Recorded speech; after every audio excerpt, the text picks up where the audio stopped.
Footsteps, Chapter 87.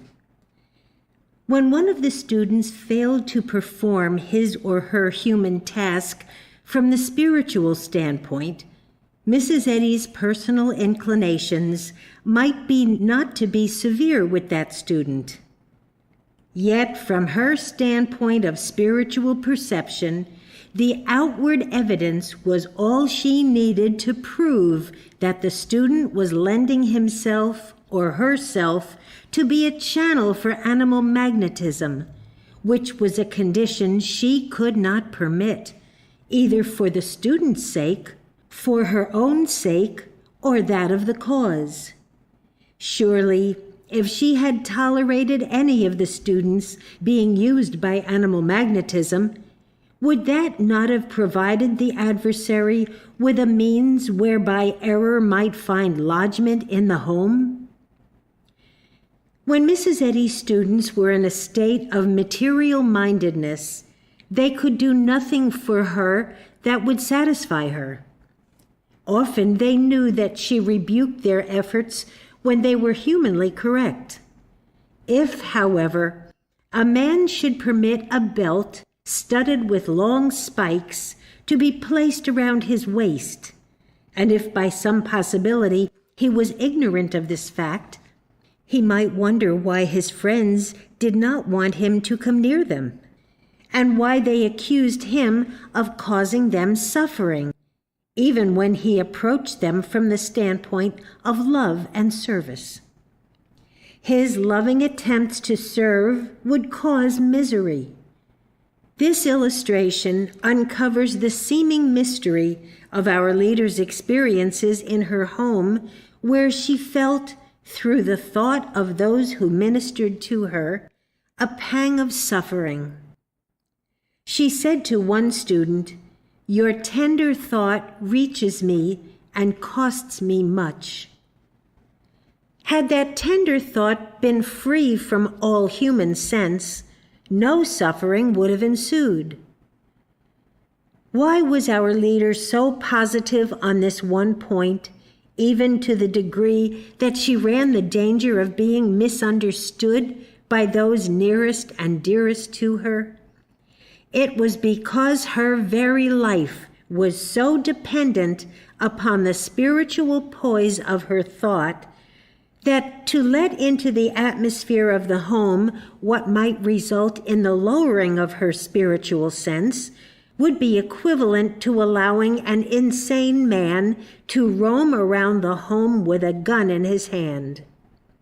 I can never repeat too often that Mrs. Eddy's sense of life and existence had so come to be the outward manifestation of her spiritual thought, rather than the expression of a belief in matter, that whatever threatened her spiritual thought, even to submerge it temporarily, was a blow aimed at her very life, and she recognized the need of making the demonstration to stay with the cause because of the infinite significance of Christian Science to a waiting and needy world.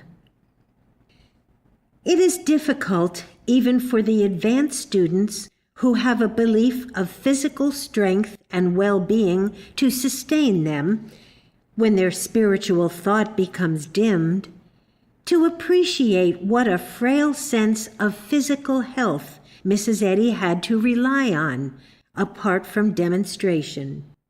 Her cry was, "Lord, save or I perish," whereas another might cry, "Lord, save, or I will be uncomfortable or unhappy." One should not construe the above to mean that Mrs. Eddy was an invalid.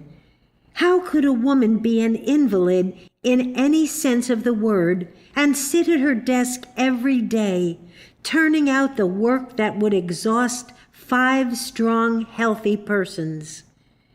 Mrs. Eddy possessed a sense of endurance and capacity for labor that was astounding. The impression I am attempting to convey is that when the daily inflow of spiritual life diminished even a bit, Mrs. Eddy was in danger because she had so little apart from that to lean on.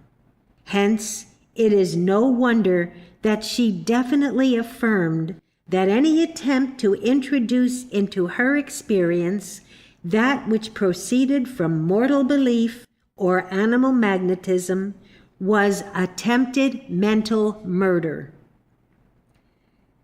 An interesting commentary connected with this subject of mental murder is that Mrs. Eddy permitted no telephone at Pleasant View.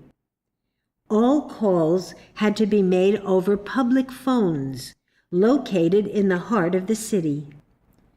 When a spiritual leader reaches the point where he or she recognizes that the outpouring of spiritual thought is of the utmost importance to the world, higher than any demand the world might claim to have, then anything that might interrupt that continuity of spiritual thought is something to be avoided if possible.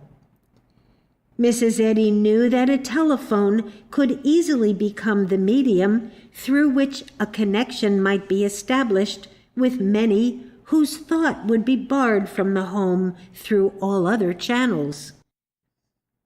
I can recall one hot August night going down into the city to telephone a newspaper article to Alfred Farlow in order that it might appear in the Boston Globe the next day. The article was written by Mrs. Eddy in answer to a request for her to issue some pronouncement on the establishment of peace in the war between Russia and Japan. However, no one complained at the extra work necessitated by the lack of a telephone, for we appreciated how much it meant to Mrs. Eddy's peace of mind. The matter has been raised by students of Mrs. Eddy's life why those in the home should have questioned, as they sometimes did, her moves when she was guided by God. My answer is that if they could have been present in the home, they would have perceived that her being led by God was far from what one might imagine. She was guided by God to move in ways which often appeared to have no bearing on an important question, a circumstance that would arouse doubt in the minds of the students. But later, the wisdom of what she had done would be made manifest. Therefore, the deduction is that she was led by God indirectly. Paul writes, "Who hath known the mind of the Lord?" Who can perceive the divine plan while being guided to fulfill it?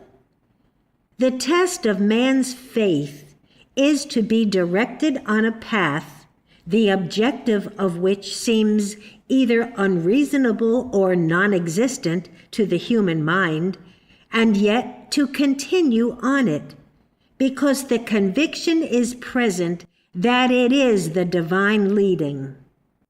Then the discovery comes that it was wise beyond the possibility of any human planning. To be willing to move without knowing the divine reason is the great test. It is one that exalts Mrs. Eddy's experience above that of anyone since Jesus.